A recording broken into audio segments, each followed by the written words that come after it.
Hello and welcome to the Sober Strength podcast, your personal masterclass in physical and emotional development through the lens of sobriety and fitness. I'm your host, Jesse Karajat, certified health coach, Marine veteran, and mental health evangelist.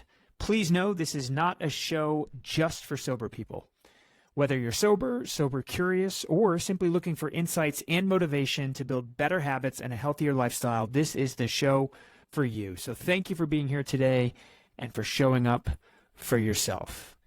This is episode 26 of our Humble Weekly podcast. There are 52 weeks in a standard year. Most of us know that, which means this is the halfway point for us in our first journey around the sun, bringing this show to the world. So this is a special episode for us, and we have a special guest, someone who absolutely knows more than a thing or two about being sober and strong, or as she puts it, an alcohol-free badass. I believe she calls it an AFBA. Deb Masner joined us today. Deb is a registered nurse, certified health and wellness coach. She has 2 degrees in both psychology and nursing, and she is the host of an amazing show called The Alcohol Tipping Point. That's actually how I was first introduced to her work and got connected with her. I'm a huge fan, and I'm a huge fan of the show, mostly due to her authentic personality, her honesty, and her compassion for people. So it was a great conversation. We talked about many things. We learned about her story growing up in Idaho, her journey with alcohol, her decision to stop. My favorite part of the conversation was unpacking a concept called gray area drinking, which I think most, quote, drinkers fall into that area. You're not completely abstinent and you're not chronically misusing or abusing alcohol. You're kind of in the middle with consequences. So we go into that in a great amount of detail. Deb is just an awesome woman with a huge heart and tons of wisdom to share around alcohol and how to make improvements in your life. So I thoroughly hope you enjoy the episode and you take something from it. Without further ado, it is my honor to bring to you Deb Masner.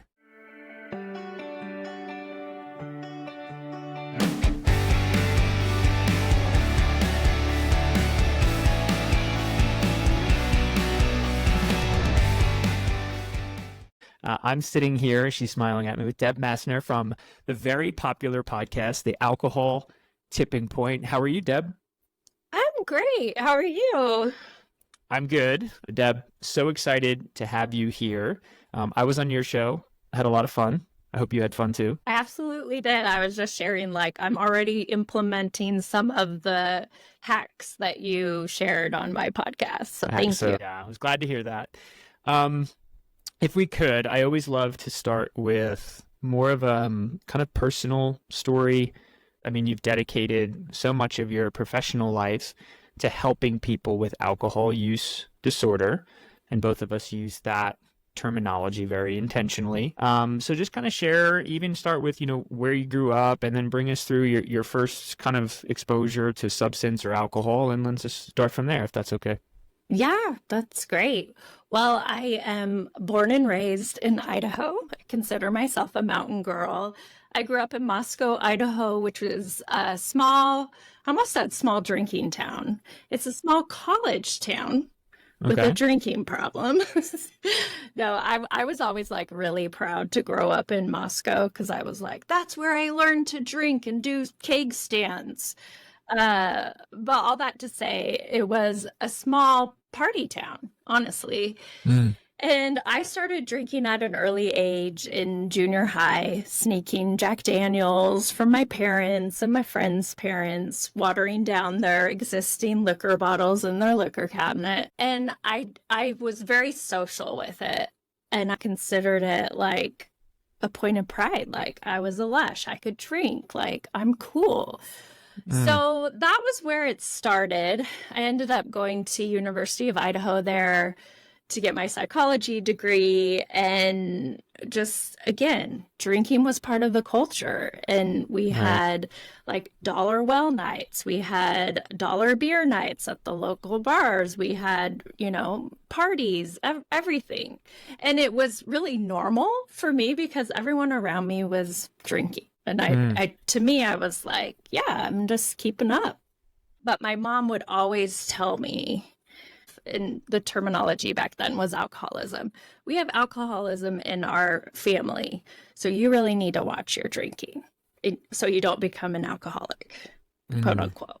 And I was always afraid of it. And I was always kind of justifying, like, well, I'm okay. I'm not checking these boxes off. Right. I'm not an alcoholic. I mean, I even remember being able to take college classes in high school, and I took an addictions course. I remember writing like a paper on is alcoholism a disease or a choice? And honestly can't remember what I came out with on that paper, but I was always interested in it. You mentioned my first degrees in psychology. I was going to go on and become a counselor, but I ended up going into nursing. All that to say, was always like very aware of drinking and people becoming addicted and alcohol use disorder, but also aware of it so I could justify my own drinking. Do you mean that you spent time out of curiosity to educate yourself on it so that then you could feel more responsible and partake in it? Yeah, because back then you were an alcoholic, quote unquote. If you were like hitting rock bottom, you needed medical detox, you weren't functioning. That is what I saw. And I'm sure, like a lot of people, you do the Google search, like, do I have a drinking problem? Yeah. And I would just be like, nope, I don't think so. I haven't lost my job. I haven't gotten in any DUIs. Like, I'm a straight A student. Like, I have a job. I'm doing well. Mm-hmm. I'm fine. I can keep on drinking. Yeah, I think there's a lot of people out there that right now have that same inner monologue and are doing that Google search and telling themselves they're fine. And they're either on a path to not being fine or they already aren't. So then my drinking.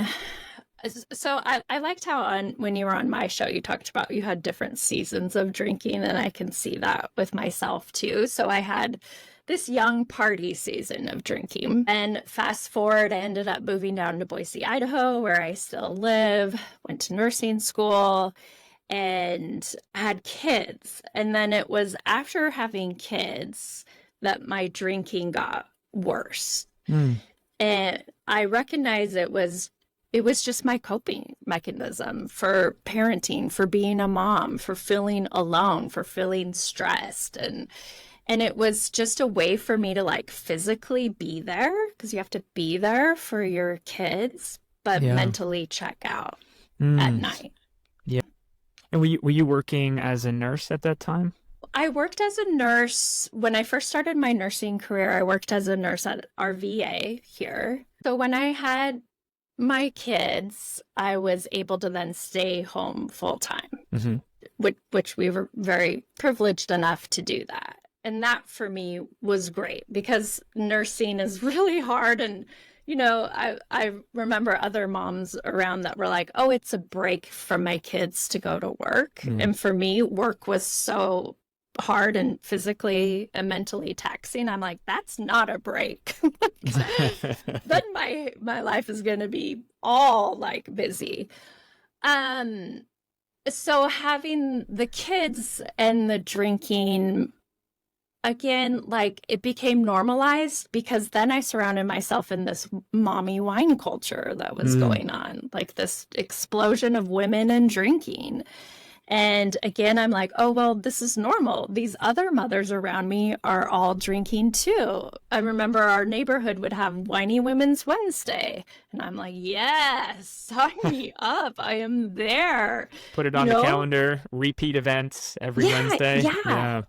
And then again, I was justifying it because I was overcompensating in these other areas of my life. So as a parent, I was like super involved with the kids, and I was involved with their preschool PTA and their school PTA, and volunteering and taking them to the library and the park. And, I think I was still a good mother. And then I saw alcohol as a treat, as a way, like a reward to check out at the end of the day. Like, because it's hard and lonely to be a mom Yeah. to be a parent, to be a A parent dad. or stay-at-home dad. Yeah, for sure. No, you explained that so well, looking at it as a reward, and I'll add almost that you've earned for showing up as a mom and being committed. So how long did that go on for? And I'm assuming you got to a, ready, quote, alcohol tipping point where yeah, I can't believe I just did that, where it couldn't continue, right? Well, it's almost like there were a lot of tipping points. You know, you're getting to the point where alcohol is taking more than it's giving. Mm. But it's not like a mark in time. It's like a literal, the old school scales where it's starting to tip and weigh heavier and heavier on the taking away from your life, feeling sick and tired. And honestly, I would take breaks. I was like the queen of breaks. And every year I would sign up for this race to Roby Creek, which is like the toughest half marathon in the Northwest or whatever. Mm-hmm. And I would take off the month before the race. I wouldn't drink alcohol. And I'd be like, yeah, I'm really, getting healthy and fit. And then after the race day, of course, there's beer at the end. Right. So then I would just start drinking again. But what I was also doing was like overcompensating with exercise, with working out, with restricting my eating, with disordered eating, so that I could again justify my drinking. So you would use this event as like a yearly kind of, my words here, but almost like detox. Yeah. And did doing that successfully kind of prove to yourself that you had alcohol under control and therefore maybe prolong the use of it? Yeah, absolutely. Mm. I very much tied my breaks from drinking and wanting to not drink anymore towards wanting to hit weight loss goals. Got it. And it wasn't until I could untie those two that I could really make progress on changing my drinking. But this was a process that took years. So, I'd say like 2015, and that's when I kind of started reaching out. Like I told a trainer at the gym at the Y, I remember saying, I think I'm drinking too much.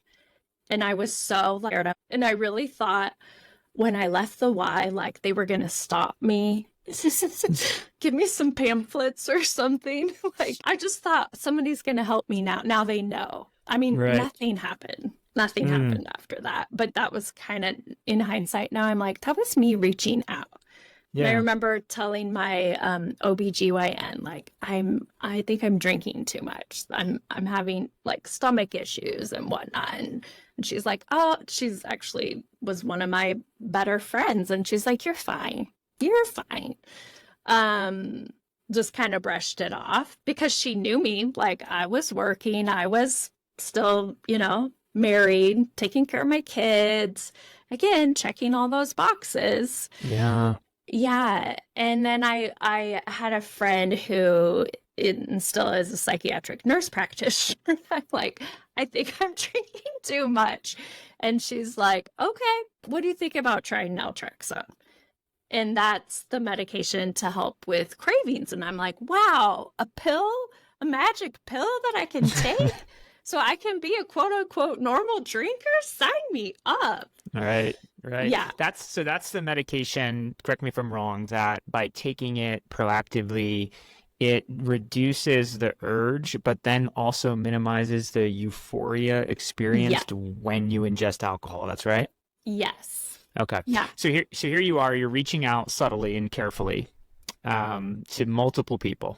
And it feels like you tried a trainer, you tried your OBGYN/friend, and then just this other friend you reached out to turned around, and it sounds like it took you seriously, but then recommended a medication. Anything else that she suggested or in that first conversation? Well, she was also my drinking buddy, and she also was like, honestly, I don't think you're that bad.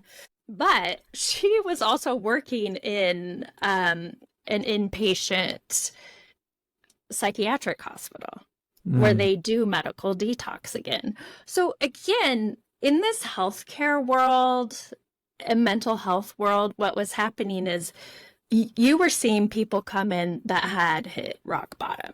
And that kind of became your norm, like, because there are people who are physically dependent on alcohol and do need a medical detox. But all that to say, those are the people we were looking at like, oh gosh, we need to help these people. But if you're still functioning and holding down a job, and yeah, you probably drink a little too much, but don't we all? Haha.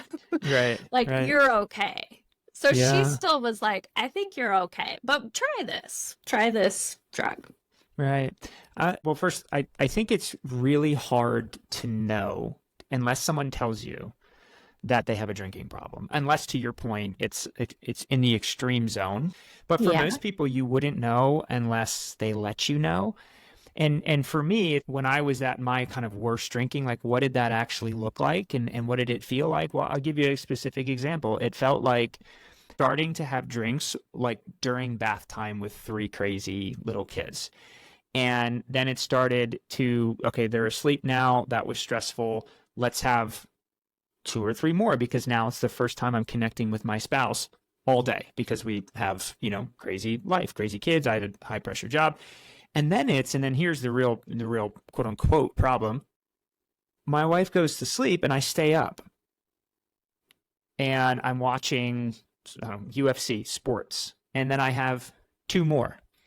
And I'm alone when I do that, and nobody knows, right? And my wife would even, hey, come to bed. Oh, no, I'm just going to stay up. And for me, to be candid, it's because that extra 2 hours is probably the only alone time that I had all week. But I'm also like decompressing from underlying stress and anxiety, things like that. And then the real kicker is it's an early morning wake up, get the kids ready for church, the chaos of getting them to church. People are having meltdowns and showing up to church hungover, Visine in the eyes to hide it, having conversations with people, trying my best to, even if they're not even caring or perceptive of it, come across as I drank last night. And then it's doing that repeatedly, week after week, making broken promises to myself that I'll stop, but then for some reason staying up again and the point there is nobody knew that I would self-identify with struggling with alcohol until I came out and said it. And I feel like there are people all around us that are experiencing the same thing, and they won't say it because either they themselves haven't identified it or accepted it, or it's like they don't have, there's not enough knowledge or information around like what constitutes an actual drinking problem. And sorry for the speech, but I too have kind of like had this long period where I was just privately struggling and using it as a coping tool. Oh, absolutely. I was relating so much to what you were saying, and that alone time, that like, oh, I just want to sit on my couch and have some wine and watch some Netflix and be alone. That's what it is. Yeah. And the other thing is too, like a lot of the times people that you're socializing with, they don't see it because they don't see that you drink before you met them for dinner. Exactly. And then you drank at dinner, and then you went home and drank some more. Exactly. They just saw you at dinner like, well, you had a couple drinks at dinner. What's the big deal? They don't see it all. And we do a really good job of hiding it. We do. Yeah. And this is a good opportunity for me to ask you a question about something that you speak about often. You talk about gray area drinking. And you also, I've noticed from listening to your show and getting to know you, that you use a term called alcohol misuse, which is just, observably different than an alcohol abuse or alcohol addiction. So can you just kind of talk a little bit about what is gray area drinking? And I have a sense that we've been talking about it. But then also, what is alcohol misuse? Hey everybody, sorry to interrupt this episode. It's your host, Jesse Karajet, and I've got a quick favor to ask. If you're enjoying this episode, would you please consider subscribing to the show and leaving a rating and review? That simple act goes such a long way to help us grow the show, reach more people, and make a positive impact in their lives. So thank you for considering, and now back to the show. Well, I Gray area drinking, I think it's not a medical terminology or anything. I honestly think it's more falls into the mild AUD, and we could get into that if you wanted, the alcohol use disorder. But it's basically someone who doesn't fit the criteria for an alcoholic at the time, the use they were saying, or someone with like a physical dependence on alcohol, and someone who's, just has a drink every once in a while. The gray area drinking is the person in between that, the person who's drinking more than they want to, the person who's not feeling great about their drinking, who's thinking about drinking, who's, just feeling a little bit out of control about drinking. So I think really gray area drinking could fall into the like milder AUD symptoms. It used to be alcohol dependence. I think they even used the terminology alcohol abuse, and then they realized like, this isn't really covering what's going on here. So they changed it to alcohol use disorder, which is on a spectrum from mild to moderate to severe. Yeah. Because it used to be, as humans, we just want to categorize things. Our brain likes things kind of black and white and likes to make sense of things. And so it was like, you're a normal drinker or you're an alcoholic, and now we know, oh, that's not true. Like you're going to be in between. That's why we use alcohol use disorder. Yeah. Yeah. And I think that the alcohol use disorder, the medical model, the science-based model, I think it's more, I don't know how to say this, but approachable or relatable. Or should I say this? It opens the door for more people who need to learn about it to be receptive to it, because it's not all in one way or all in the other. And there's no permanent label attached to it, such as alcoholic. When you were a gray area drinker for what feels like it was going on, for years, and then you started reaching out to people, how did you eventually become sober or have guardrails that helped you be like a real moderate drinker? What was the kind of the steps that you eventually took? Yeah. Well, the paradigm shift for me happened in 2018. So if you remember, 2015, 2014 is when I was reaching out. And I just point this out to say, like, it's a process and it takes time. I hope that we can, like, by having conversations like this and offering more tools and resources, we can make that transition better and smoother for people who are changing their drinking. But at any rate, so 2018 is when I discovered Annie Grace and This Naked Mind. And for me, that was paradigm shifting, because with the way that I was viewing alcohol was that the person has a problem. The person is broken. It's not the alcohol. It's the person. And with Annie Grace, it was like, well, wait a second. Let's look at alcohol. Like, alcohol is highly addictive. It's toxic. It's causing all these mental and physical health consequences. Even just one drink a night. Forget about your bottles, right? Like, and it's been marketed to us, and we've just kind of gone along with it and just sold this like blissful concoction that's actually toxic and harmful for our health. Yeah. And so, of course, you would become addicted to something that is addictive, just like cigarettes. Yeah. And, let me interject real quick. And I'm totally with you on that paradigm shift. And also, I think what makes it still kind of complex is there are some people that are exposed to that poisonous addictive substance and don't develop a quote unquote problem, and others who do, which kind of ties it back in some nebulous way to the person. It's like, well, why does person A develop this issue and person B doesn't? Right. And so I think this is super interesting. How addiction was explained to me, a way that I think about it that's so helpful. So you could take anyone and put them in a room and give them enough alcohol and keep feeding them alcohol, they will become addicted to the substance. It's like repeated exposure, repeated use, or whatnot. Now, back to your point, like there are some people who take it or leave it. What the hell? Like my sister. Or your mom, right? Right. And so some people, they will hit that addiction ceiling earlier than other people. So maybe you have a family history of drinking. So maybe you have a genetic role. Maybe you had trauma. Maybe you started drinking at an earlier age. All those different things that come into play, you may hit your ceiling at a younger age than, say, someone who didn't start drinking until later in life. Maybe they retired. We're seeing more and more older people getting treated for drinking problems, people who have retired, and all of a sudden their guardrails were kind of like work and whatnot, and their guardrails are off, and they hit that addiction ceiling.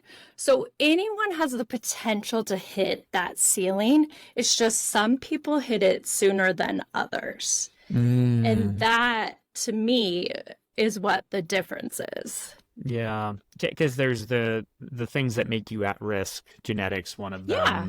How early were you exposed to it? What was the culture like where you grew up? Do you have underlying mental health issues? Yeah. The other thing is, if you didn't drink alcohol, you're not going to be addicted to it. That makes sense. Yeah. How could you? Right. Yeah. So in every culture where alcohol is introduced, people develop problems and addictions to it. Yeah. But, all that to say, like, I definitely don't take personal responsibility out of that.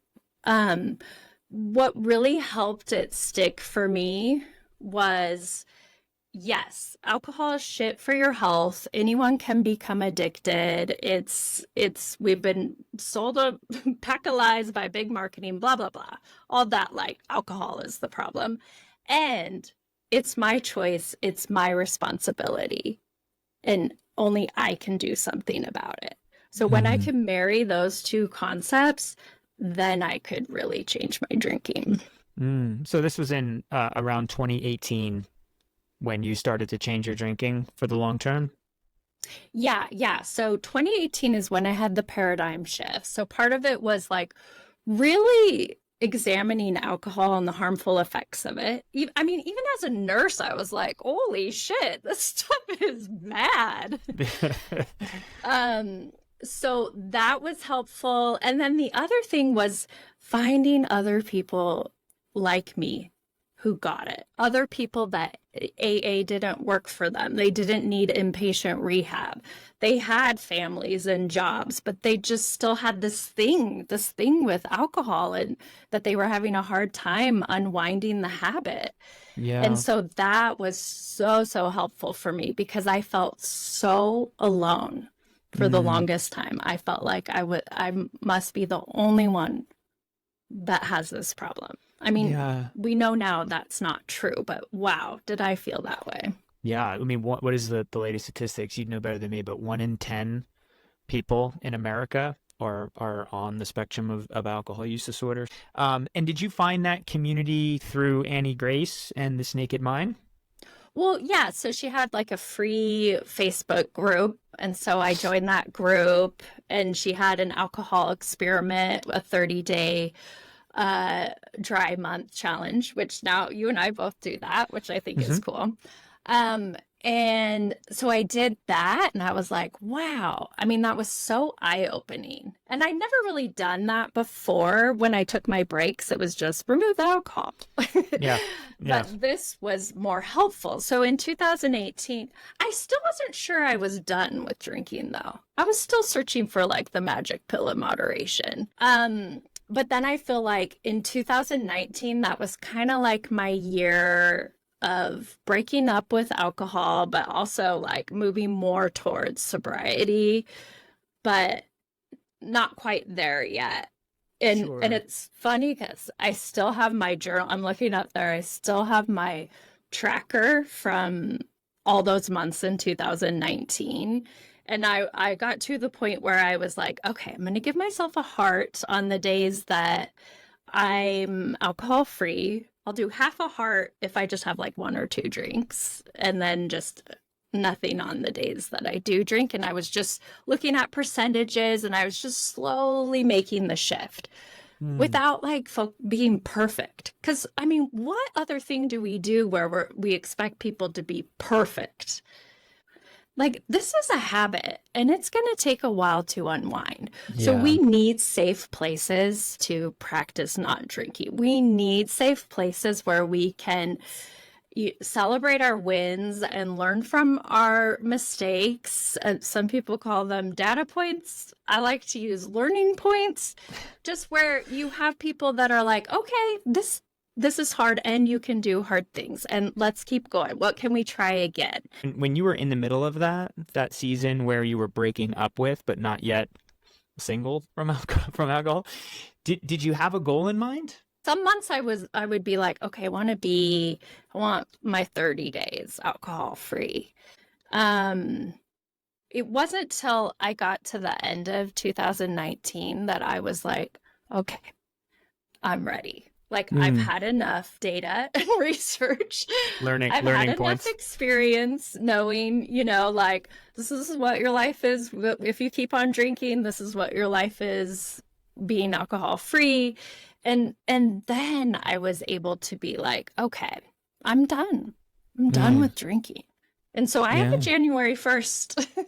I have a New Year's resolution date as my sober date, January 1st, 2020. Okay, so it's 1/1/2020.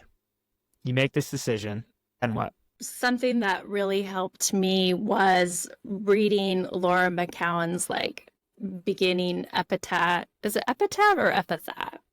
At the beginning of her book, plead the fifth. she has these 9 things. It's not your fault. It is your responsibility. It's unfair that this is your thing. This is your thing. This will never stop being your thing until you face it.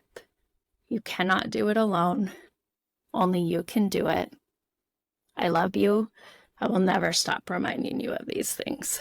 And what's the context for this? It was written, she wrote this for people that are going through a challenge, or what's? Yeah, so her book, We Are the Luckiest, is her first memoir about quitting drinking. And it kind of ties back to where I was like, it's not your fault. Alcohol is addictive. Maybe you have a family history. Maybe you started drinking at a young age or because of trauma or whatever. Some of those things are out of your control, right? But it is your responsibility. Yeah, and then so taking both. ownership. For so long, I felt like I was out of control. I felt like alcohol was running the ship. And so taking responsibility, like realizing, oh, I have a choice, that was really empowering. And, there's a Spider-Man quote that is, with great power comes great responsibility. And there's the inverse of the Spider-Man quote, which is, with great responsibility comes great power. And for me, and that was actually came from Mark Maron. So for me, I was like, yeah, I can do it. I have responsibility. I have power. I don't need to let alcohol run my life or take over my thoughts. It's that mental bandwidth that alcohol takes up so much, thinking about drinking, all of that. I'm like, this is my choice. I am in control. Yeah. And that's really empowering. Yeah. The agency. Right? So what was 2020 like? What was your first full 365 days sober like? I like to pick a word of the year. So my word of the year for 2020 was thrive. Okay. And it's interesting because one of the definitions of thrive is like to flourish in spite of circumstances. And so for 2020, I know that for a lot of people, it was hard and they turned to drinking more. And for me, it was actually almost like a gift that the world shut down and we were all just hunkered down in our houses. Because what would usually get me back on the drinking bus would be social events. And so I would usually like, I'd have 3 weeks, but then there was like, oh, a bachelorette party. Like I got a drink for that, or there was a wedding, or there was a vacation, or something like that. Yeah. And so all of that got taken away. So for me, that actually made it easier to stay sober. It's a blessing in disguise. It really was. And so in 2020, I had a big identity shift to just being sober. And part of the reason why I wanted to get to that year mark was I said to myself, if I get to the other side of this, I'm going to help people because I don't want anyone to feel so alone. And I also felt like I am in a unique spot because of my background in nursing and psychology. And I was already working as a health coach in my role in nursing. And then my personal experience, I was just like, oh my gosh, like maybe this is so cheesy, Jesse, but it's like, God, maybe this is my calling. It's not cheesy at all. At all. Question for you there. It felt to me like you took some pride in that identifying as sober, and also that was a little bit of a leap. Like, okay, now I am sober. Do you think it's important for people to embrace that? Because it is a label, right? It's a label. Yeah. I think it's whatever resonates with you. You can call yourself a non-drinker. You don't even have to introduce yourself as anything. You're just, I'm Jesse. I'm a person who doesn't drink. So I started saying just kind of tongue in cheek because like I'm a mom in suburban Boise. I started just doing like my intro in my podcast, like I'm Debbie and I'm an alcohol-free badass. Yeah, but I've heard that. It just kind of stuck. It just stuck. And then people in my group, once I started my groups and stuff, started calling for short, like just saying like, yeah, I want to be an AFBA, or I'm an AFBA for short, alcohol-free badass. And I like that. Yeah. Like to me, I'm like, that feels empowering. I like that. Yeah. And my thought in asking the question, because I've ruminated about this sometimes, but like a mission in my life personally, but then also more broadly, what I think is healthy for people is that alcohol takes its proper seat culturally and societally. And like we talked about earlier, like somehow this thing got propped up not only as accepted, but like as like the norm, even though it's hurting our bodies, it's hurting our relationships, it's tainting people's legacies. It's really just destructive. And it just feels to me like if someone focuses really, and I'm not responding to you, I'm just literally thinking out loud, but if someone really focuses and dials in and works toward becoming this thing called sober, you're also still kind of indirectly empowering that substance by connecting to it in any way, even if it's more of a, hey, I beat that thing and I'm proud to be this, you are still connected to it. Does that make sense? And I don't have any fully formed thoughts on what's right or wrong regarding that, but it's just still a little bit complicated to me because it is connecting you to alcohol, if that makes sense. No, I totally get that. And that's why I don't like the term alcoholic. That's why I wouldn't say I'm an alcoholic, because I'm like, well, that sounds real negative. Yeah. But for some people, it's helpful. It's a reminder like, hey, I have a problem with drinking and I don't drink. Yeah. So that's why I think it's so personal, and you get to decide. You could call yourself whatever you want. How about Jesse? Just a dude. I'm a dude. An alcohol-free badass. Yeah, I like that. Because the thing is, like, if you strip everything away, and I think about identity a lot, it's interesting, because we're always labeling ourselves like, hey, I'm Debbie, I'm a nurse, I'm a mom, I'm a wife. But like, if you take some of those away, like if I take that I'm a wife or a nurse, like if we get divorced or I quit my nursing, who am I? Yeah. I'm still me. Even without that, I just am. I am Debbie. And that is enough. And I think one of the things I really work on and promote, I hope it gets across in my messaging and in my alcohol days, is like, You are enough. You are okay. And drinking doesn't make you a bad person. And not drinking doesn't make you a good person. You are just a human person here on earth.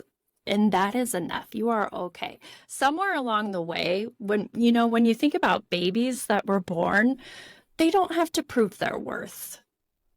Right. They're just enough. And we just love them as they are.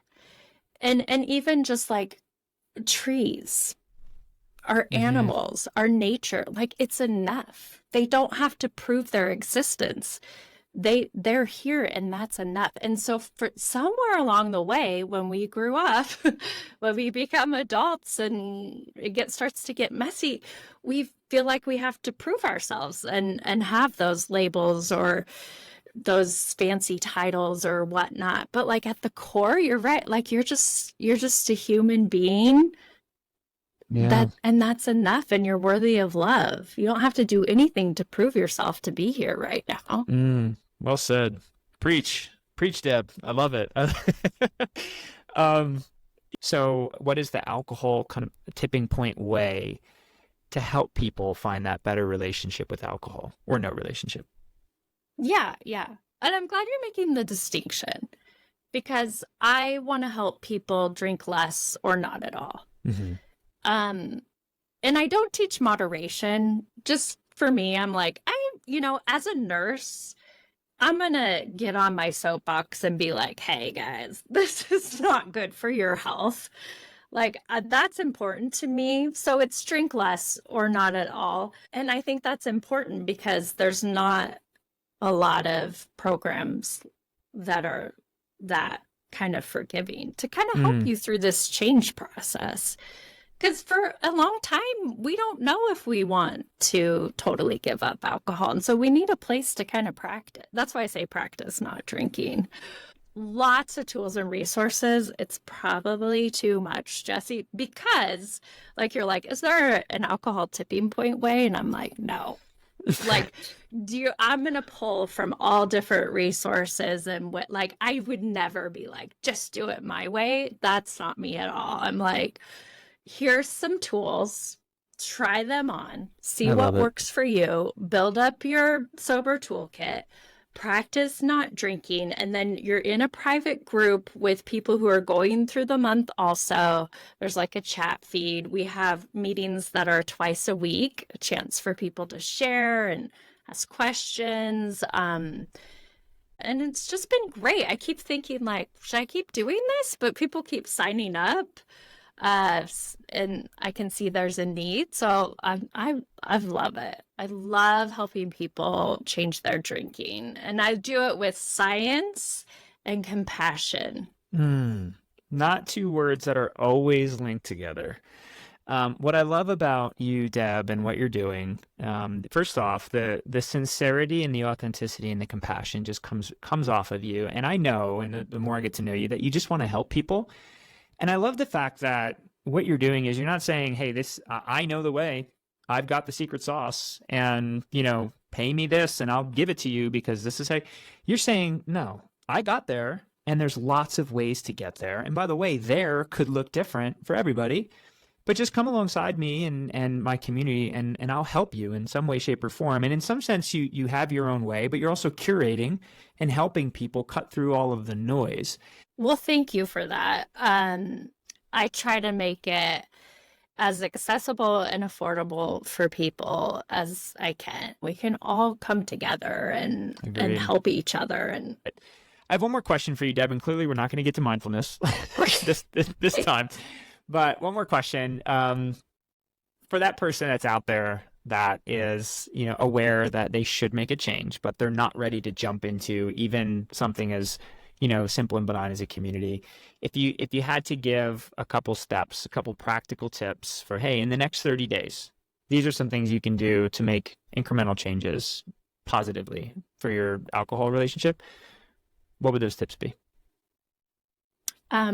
Well, first, I would just say to treat yourself with kindness and compassion because this is hard and change is hard. And I know that with changing our drinking. I was so guilty of this. I was beating myself up. I was stuck in these shame spirals. I was just really not treating myself with the kindness or compassion that I needed to change. And it sounds cheesy, but that was one of the components that did help me, where I could start to be more kind to myself. Like, okay, Deb, this is hard and you can do hard things and you are capable of this. And I stopped beating myself up the next day.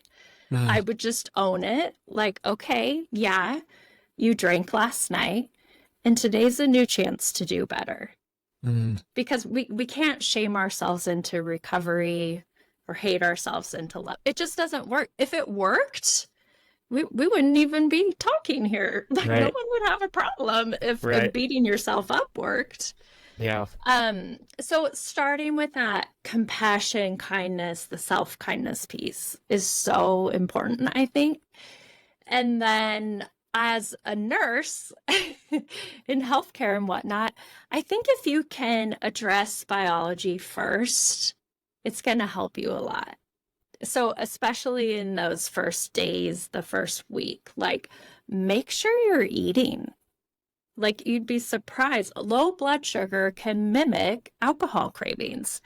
So make sure that you're eating often. And I personally, in those first few days, weeks, I don't care what you eat. Ideally, if you can have protein, just to keep you full and keep your blood sugar stable, that would be great. But make sure you're eating.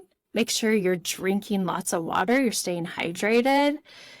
And make sure, you're just taking care of your body and resting, just like if you had the flu or something. And then you can pull in some more of like the mental part, because then you're slowly starting to change your thinking about drinking and your mindset. And then you need some more tools to like battle your cravings and distract yourself and whatever it takes, just to focus on the day and the hand at task. I think that's great advice, and it's not the what you hear all the time, which remove alcohol from your house and don't go to the bar. You're priming somebody's body for them to be able to be successful. Yeah, so that would be if you're doing it on your own. But then just going back to what we were talking about before, like, you don't have to do it on your own. You can get help. And whether that's going through Jesse, you have like a 30-day alcohol-free challenge as part of your platform. I mean, there's other people out there, and it's just finding like your people. Yeah. Because we are tribal. We want to find people who get it. 100%. Yeah. Yeah. Yeah. And then there's people like you out there that are just kind of spreading good information and trying to point people in the right direction. And I appreciate that about you, Deb. I guess I lied to you. I have one last question for you. It's kind of the beginning of 2024. What are you excited about for the rest of the year, and what is next for the alcohol tipping point? So I have been doing these like really small, calm, like family style retreats where I just bring people from my group. We've been to Seattle, we were in Maine, and then this will be Georgia. In this case, it's for women. Just get a group of women together who are of the same mindset, who are, either done with alcohol or in the process. And just, it's just amazing to have these like in-person events. I'm super excited about that. And then in September, there is an event for everybody. It's called Sober in the City. It's in Seattle. I'm not putting it on. It's zero proof experience, but I'm going to drive over there. My sister lives in Seattle, so I'm going to stay with her for part of it. And then I'm going to do a workshop there on mindfulness. On a personal note, my oldest daughter is going to be a senior in high school. Ooh. Wow. And then my youngest will be a sophomore. And I am feeling that. I have all the feels as a mom watching her kids grow up and get ready to leave the nest. I know that your kids are on the younger end of things, but man, they're right when they say like the days are long, but the years are short. Don't say it. I know. Yeah, you're talking to a guy. I dropped my daughter off to kindergarten, and I cried on the way home and got pulled over by a cop Ugh. because I was not paying attention to the speed limit. So, oh, that's amazing. I'm sure bittersweet, right? So good for you. Congratulations. I hope I hope in Seattle everything goes amazing. And I'm just so grateful to have you on the show for your first appearance of what will hopefully be more. So thank you so much for joining me, Deb. Thank you. I really appreciate you and all you're doing and having these conversations. Deb Masner, everybody. Live deep. All right, everybody, that's the show, folks. Thank you so much for tuning in to the Sober Strength podcast and spending some time with us today. We've got a favor to ask. If you enjoyed the show, would you please consider subscribing to the show and even leaving a rating and review? That simple act drastically helps us reach more people in our mission to help them live better, longer, healthier lives. You can also follow us if you'd like on Instagram and YouTube for regular tips and motivation around mental health, addiction, and so much more. Know that your support fuels our brand and is greatly appreciated. So until next time, stay strong and live deep.